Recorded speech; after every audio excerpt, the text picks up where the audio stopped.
Welcome to Quantum Signal, where we decode the architecture of consciousness through science and psychology. This channel exists at the intersection of neuroscience, cognitive theory, and the structural analysis of what ancient contemplative traditions were actually pointing toward, before the language of science existed to describe it precisely. To everyone who has been here before, welcome back. Your continued presence in this space is not incidental. You return because something in this content registers as structurally accurate, not just interesting. That distinction matters. Hold on to it. If this is your first time here, this channel exists to give you something most spiritual content never does. Precision, not mystery, not symbolic performance. Clarity. The kind of clarity that actually changes how your cognitive system operates, not just how you feel for 20 minutes after watching a video. Make sure you hit subscribe so you never miss a signal. Now, before we go any further, look at the title of this video. There is a word in that title that carries a specific cognitive resonance for you right now. Whatever word stood out the moment you read it, whatever concept interrupted the normal scroll pattern and made you stop, leave that word in the comments right now. Just the word. Don't explain it. Don't justify it. Don't contextualize it. Just plant it. That single intentional act is the first movement of the process we are about to decode together. The comments section is where intention becomes observable signal. The fact that this specific video arrived in your attention field at this specific moment is not random, but it is also not mystical. Your internal state of cognitive readiness creates a selective attention pattern. You filter for information that matches the threshold your system is approaching. This video did not find you. Your nervous system, already primed for this particular category of insight, selected it from the noise. You are not being chosen. You are choosing, at a level of processing that precedes conscious decision. That distinction is the first concept we need to examine. Let us begin with what a threshold actually means in the architecture of consciousness. A threshold is not a moment of emotional peak. It is not a spiritual high or breakthrough experience in the conventional sense. In cognitive science, a threshold refers to the minimum input required to activate a new operational mode. It is the point at which quantitative accumulation becomes qualitative change. For the majority of human experience, cognition operates through what we might call mediated processing. Meaning is not generated from within the system. It is outsourced. It is borrowed from authorities, traditions, beliefs inherited in childhood, narratives reinforced by culture. The self is not an agent of interpretation. It is a recipient of interpretation. Meaning arrives preformed, and the cognitive system simply confirms or rejects it based on existing neural templates. This is not a flaw. It is an extraordinarily efficient adaptation. The brain processes approximately 11 million bits of information per second, but brings only around 50 bits into conscious awareness. To survive in a complex social environment, outsourcing meaning reduces cognitive load dramatically. But there is a cost.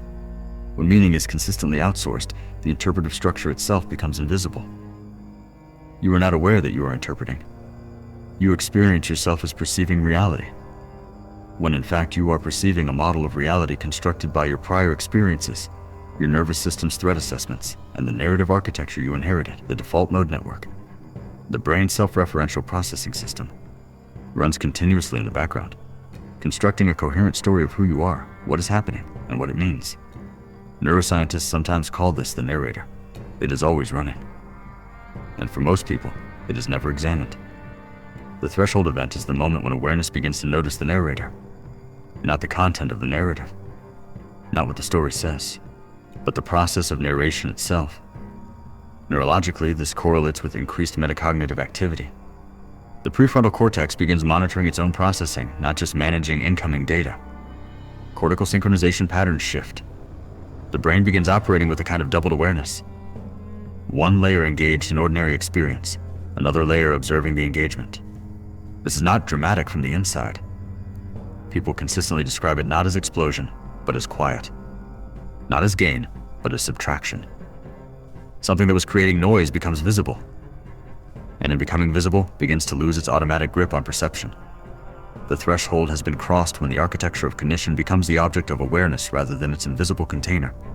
What comes next will determine whether that crossing stabilizes, or whether the system collapses back into its default mode.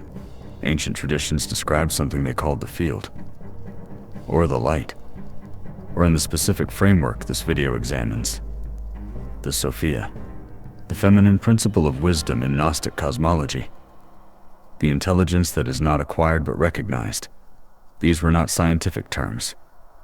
They were structural maps drawn in the only language available at the time. What those traditions were pointing toward, imprecisely but accurately, is what contemporary neuroscience describes as cognitive coherence. Let us be precise about what coherence means here. In neural terms, coherence refers to the synchronized firing of neural oscillations across different brain regions. When coherence is high, information integrates efficiently. The prefrontal cortex, responsible for executive function, planning, and self-regulation, communicates effectively with the limbic system, which governs emotional response. The default mode network, the salience network, and the central executive network operate in coordinated rhythm rather than competing for dominance. This state has measurable physiological signatures. Heart rate variability, the variation in time intervals between successive heartbeats, increases during cognitive coherence states. High HRV correlates with autonomic balance, meaning the nervous system is neither in chronic sympathetic activation stress response nor parasympathetic collapse. It is regulated, responsive, flexible. Muscle tension decreases. Cortisol levels normalize. The amygdala, the brain's primary threat detection structure, reduces its override of prefrontal processing. The system moves from reactive to responsive. This is what the ancient traditions called the field, not a mystical environment external to the individual. A measurable internal state of integrated neural coherence that fundamentally changes the quality of cognition available to the perceiver. And here is the critical point. This state is not created by effort. It is revealed by the removal of interference, when the chronic activation of threat assessment pathways decreases, when the nervous system stops running the constant low-grade computation of am I safe, am I valued, am I adequate. Coherence is not built from scratch. It emerges as the baseline condition of a system no longer overwhelmed by its own modeling. The field the ancient traditions described was the cognitive baseline that becomes available when the system stabilizes. Sophia, as cognitive architecture, is not a symbol. She is the name they gave to the state in which intelligence is no longer filtered through accumulated threat narratives, direct, coherent, self-referentially aware. The question is not how to access this state. The question is what is currently preventing it from being the default. That question requires examining the specific mechanism of recognition, which is where we go next. The word recognition is doing very specific work here, and it is worth slowing down to understand why that word, rather than discovery or achievement or attainment, is the structurally accurate one. To recognize is to perceive something as already known. The prefix re is precise, again. Cognition that was somehow available before the current moment of encounter. In cognitive science, there are two fundamental categories of knowing. The first is mediated knowing, knowledge acquired through experience, instruction, inference, and accumulated interpretation. This is the vast majority of what we call knowledge. It has a source outside the knowing subject. It requires transmission. The second is what philosophers call direct knowing, or what contemporary cognitive research terms non-conceptual awareness. This is not knowledge about something. It is the direct functional contact of awareness with its own operation. It does not require a referent. It is not pointing at anything external. Metacognition, thinking about thinking, begins to approximate this, but it is still a step removed. Metacognition is the prefrontal cortex monitoring its own processing. Direct knowing is the awareness within which that monitoring itself occurs. The distinction is subtle, but structurally, it is everything. Consider the analogy of watching a film. In ordinary engagement with a film, you are inside the narrative. The story creates emotional states. You react. The fiction functions as reality for the duration of your absorption. Now consider the moment of realization that you are watching a film. The story continues. The emotional content continues. But the relationship to the fiction has changed. You can still be moved by the story, but you are never again fully inside it without the simultaneous awareness of watching. That transition is a threshold. It cannot be reversed. The film is the same, but your cognitive relationship to it has been restructured. This is what Sophia recognition means, stripped of its symbolic overlay. It is not the acquisition of wisdom from an external source. It is the awareness of the cognitive architecture through which all interpretation, all belief, all narrative, all identity construction has been running. Acceptance and commitment therapy calls a version of this cognitive diffusion, the separation of the observer from the content of thought. But what we are describing goes further than therapeutic technique. It is the recognition not just that I am not my thoughts, but that the very mechanism generating thoughts and organizing perception is now available as an object of observation. The philosopher recognizes the lens. The meditator sees the seer. The Gnostic tradition encoded this as Sophia. Wisdom that does not arrive but awakens, because it was always the operating principle. It simply became visible. When that recognition stabilizes, the cognitive system undergoes a structural reorientation that changes the quality of every subsequent experience without changing the experiences themselves. The brain is, at its computational core, a predictive organ. This is not metaphor. It is the current consensus model in cognitive neuroscience. What Carl Friston's work on predictive processing describes as the brain's fundamental operational logic. The nervous system does not passively receive sensory input and process it. It continuously generates predictive models of what input will arrive next, and then updates those models based on prediction errors. The gap between expected and actual experience. Everything you experience, every perception, every emotion, every interpretation of meaning, is the output of a predictive modeling system trying to minimize uncertainty. The act of seeking, spiritual seeking, intellectual seeking, the search for meaning, the search for self, is itself a feature of this modeling system. When the model is incomplete, when uncertainty remains high, when internal coherence is low, the system drives seeking behavior. More information, more validation, more confirmation from external sources that the current model is accurate. This is not a failure of the seeker. It is the precise functioning of a system designed to reduce prediction error. The problem is structural. No amount of external information fully resolves internal incoherence. The system keeps seeking because the actual source of the uncertainty is not in the information environment. It is in the unexamined structure of the modeling process itself. When the cognitive threshold is crossed, when the modeling process becomes visible to awareness, something specific happens. The system recognizes that the uncertainty driving the search was itself a product of the model, not a feature of reality, a feature of the lens through which reality was being processed. This recognition produces what we can call structural sufficiency. The system no longer requires external input to validate internal coherence, because it has located the source of coherence as internal to awareness itself, not dependent on the quality of external circumstances or the confirmation of external authorities. Behaviorally, this manifests as reduced information-seeking compulsion, decreased reactivity when encountering beliefs that conflict with current models, reduced need to defend identity narratives. The dorsolateral prefrontal cortex, involved in active maintenance of belief structures, shows decreased activation in sustained metacognitive states. The anterior cingulate cortex, responsible for conflict monitoring, becomes less activated by cognitive inconsistency. The search does not end because the answers have been found. The search ends because the architecture generating the compulsion to search becomes transparent. Let us be concrete about what changes after the threshold. Before recognition, perception flows directly into reaction. A situation occurs. Interpretation is applied instantaneously, beneath conscious awareness, drawn from the architecture of prior experience, inherited beliefs, and conditioned identity. The gap between stimulus and response is effectively zero. The system experiences this as simply responding to reality. In truth, it is responding to its model of reality. But that distinction is not available from within the unreflective state. After recognition, perception flows into observation first. The architecture of interpretation becomes briefly visible before the reaction is generated. That visibility, even for a fraction of a second, inserts a gap. In that gap, the conditioned response can be seen as conditioned, not as the only possible response, not as reality demanding a particular reaction, but as one interpretive pathway among available alternatives. That gap is what sovereignty actually means in cognitive terms. It is important to say what this is not. This is not detachment. This is not dissociation.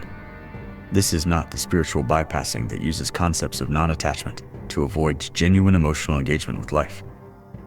The threshold does not distance you from experience. It integrates you more fully into it. Because you are no longer at the mercy of your own unexamined narrative. You can feel grief without becoming grief. You can hold conflict without being destabilized by it. You can encounter challenge without triggering the full cascade of identity threat response. You are not becoming something new. You are stabilizing access to something that was always structurally present, the capacity for observation prior to reaction. But that was functionally unavailable because the modeling system was operating too fast, too automatically, and too opaquely to allow the gap to open. The threshold crossing is real, but it is also fragile in its early stages. This needs to be said clearly, because there is a common pattern in both spiritual and psychological literature where the initial insight is described as final, complete, and irreversible from the moment of occurrence. The clinical reality is more nuanced. What the threshold produces is a structural insight, a genuine reorientation of awareness toward its own architecture. But the neural pathways that supported the prior mode of mediated reactive cognition do not dissolve overnight. They weaken through consistent non-reinforcement. They are gradually replaced by strengthened pathways supporting the new mode. This is standard neuroplastic change. Neuroplasticity operates by a simple principle. Neurons that fire together wire together. Patterns that are repeated become structurally reinforced. Patterns that are consistently not repeated lose synaptic strength through a process called pruning. What this means practically is that stabilization of the threshold state requires deliberate, repeated practice of specific behaviors that reinforce the neural architecture of observation, regulation, and structural awareness. Here's what that looks like in actionable terms. The first practice is observation of thought without identification.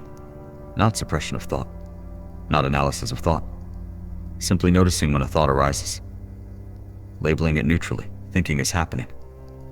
This practice, when repeated consistently, strengthens the metacognitive network and weakens the automatic identification pathway. Over time, the default relationship to thought shifts from fusion to observation. The second practice is diaphragmatic breathing. Slow, deliberate breathing that activates the parasympathetic nervous system through the vagus nerve. Extended exhalation in particular signals safety to the autonomic system and reduces amygdala activation. 5 to 7 slow breaths, with the exhale longer than the inhale, can measurably shift the autonomic state within minutes. Practiced daily, it reconditions the resting autonomic baseline toward regulation. The third practice is deliberate pause before reaction, in moments of activation. When a situation triggers a strong interpretive response, a conscious pause of even 3 to 5 seconds is enough to allow the prefrontal cortex to engage before the limbic system has fully executed the conditioned response. Over time, this pause becomes habitual. The gap widens structurally. The fourth is reduction of overstimulation. Chronic high-stimulation environments keep the nervous system in a state of low-grade activation that consumes the prefrontal resources required for metacognitive function. Quieting the input environment is not withdrawal. It is maintenance of the cognitive infrastructure that makes stable awareness possible. The fifth is practice stillness. Periods of deliberate non-activity where the system is not seeking input, not processing demands, not performing any function. This creates the conditions in which the modeling system decelerates enough for awareness to notice the modeling. Each of these practices is neuroscience-backed. Each one, repeated consistently, gradually rewires the operating baseline. The key principle throughout, attention is the instrument. Where attention goes, neural pathways are reinforced.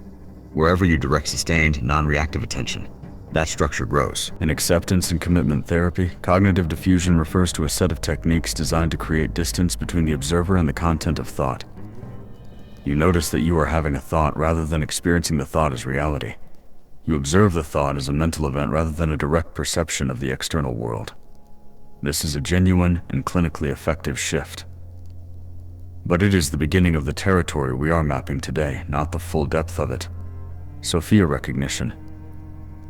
Cognitive architecture made visible to the awareness that operates through it. Goes further than standard diffusion. It is not only separation from the content of thought. It is the observation of how thought organizes perception itself. It is awareness of the generative structure, the interpretive filter, not just awareness of individual filtered outputs. This distinction matters considerably in practice. When you observe a single thought arising, you see that thought as an event rather than a command. Useful. Stabilizing. but the underlying template that generated that thought. The predictive model, the inherited belief architecture, the identity narrative structure, may still be operating invisibly, producing the next thought and the one after that from the same unexamined template when you observe the structure of the template. When metacognition reaches not just the products of the modeling system, but the modeling system itself, then perception becomes genuinely flexible. You recognize not only that the thought is not you, you recognize the mechanism through which thoughts are assembled, the priorities that cause certain thoughts to arise rather than others, the identity structures that organize which experiences count as meaningful and which are filtered out. This is the mechanism of reduced suffering, not because external circumstances improve, but because perception itself becomes structurally fluid rather than structurally fixed. Cognitive architecture does not float free of biology. Every shift in awareness coherence has a direct, measurable somatic signature. The mind and body are not separate systems with an optional relationship.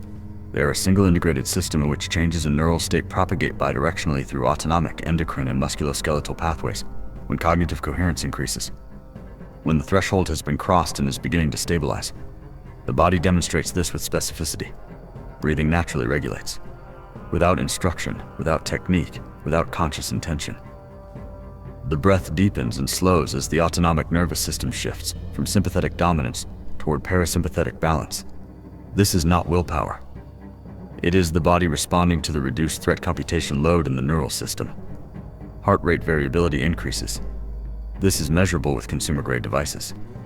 High HRV indicates that the autonomic nervous system is flexible, capable of responsive activation and efficient recovery, rather than locked in a chronic stress pattern.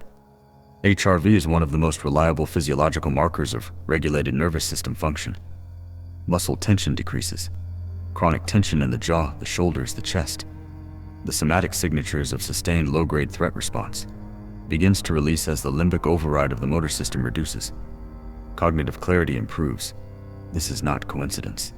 When the prefrontal cortex is no longer heavily recruited for managing threat responses and identity defense operations, those same prefrontal resources become available for flexible thinking, accurate memory consolidation, and emotional intelligence functions. The body is not separate from the cognitive architecture shift. It is the architecture shift, expressed in biological tissue. Pay attention to these somatic markers. They are real-time feedback about the stability and depth of the threshold you are crossing. The body does not lie about coherence the way the narrative mind can.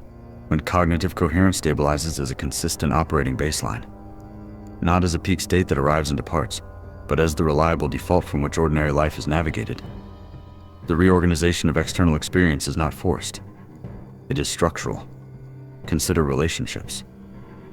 Interpersonal conflict is, at the cognitive level, largely a collision of projective systems. Each person is responding not entirely to the other person, but substantially to the predictions their modeling system generates about the other person. Predictions built from prior experience, attachment patterns, and identity threat calculations. When your own predictive system becomes partially transparent to you, projection decreases. You see the person more directly, less through the filter of your model of the person.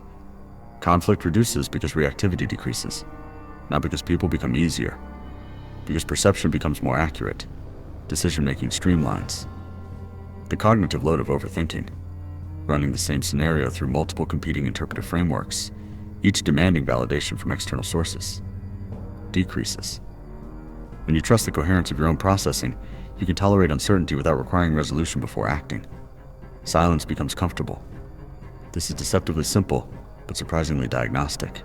For systems operating under chronic low-grade threat computation, silence is uncomfortable because it removes the external stimulation that keeps the threat monitoring system occupied.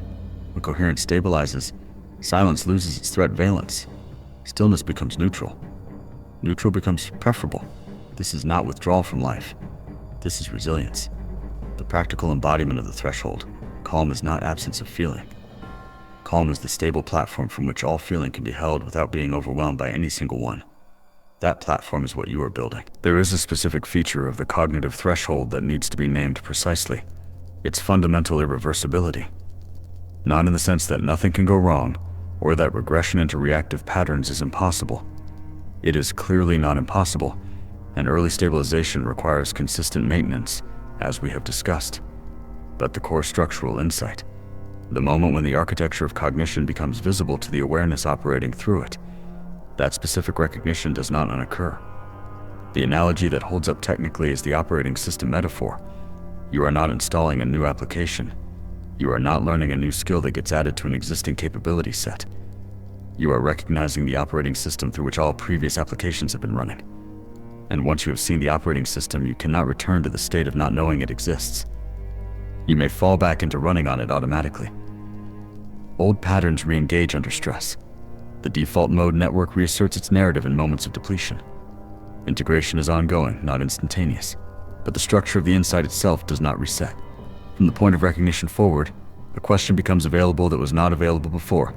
Not what does this mean for me, which outsources interpretation, but how am I constructing meaning right now? That question changes in the strictest sense, irreversible. It may be ignored, it may be suppressed, but it cannot be forgotten. The lens has been seen.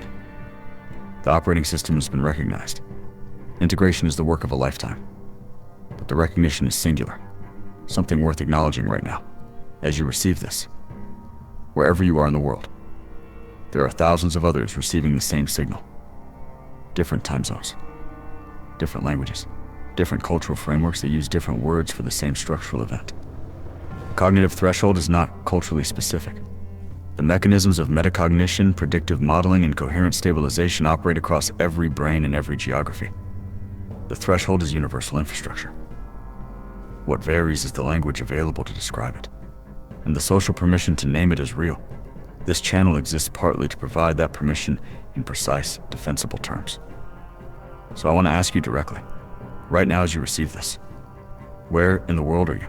Which city, which country, which corner of the earth is crossing this threshold alongside you today? Leave it in the comments, not because it changes anything about your experience, but because it completes the signal.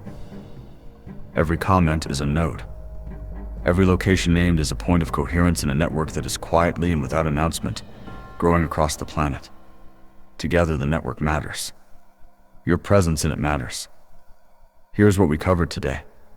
Sophia recognition is not symbolism. It is the specific cognitive event by which awareness becomes structurally aware of its own architecture. The moment the lens is seen, the narrator is noticed. The operating system becomes visible from within. We mapped its neuroscience, its stabilization mechanics, its somatic correlates, and its irreversible structural nature. If this explanation resonated with you, if something in your system felt clearer, calmer, or more structurally aligned by the end of this, leave a like. Not for the algorithm, as a signal to yourself that grounded awareness content is worth your deliberate attention.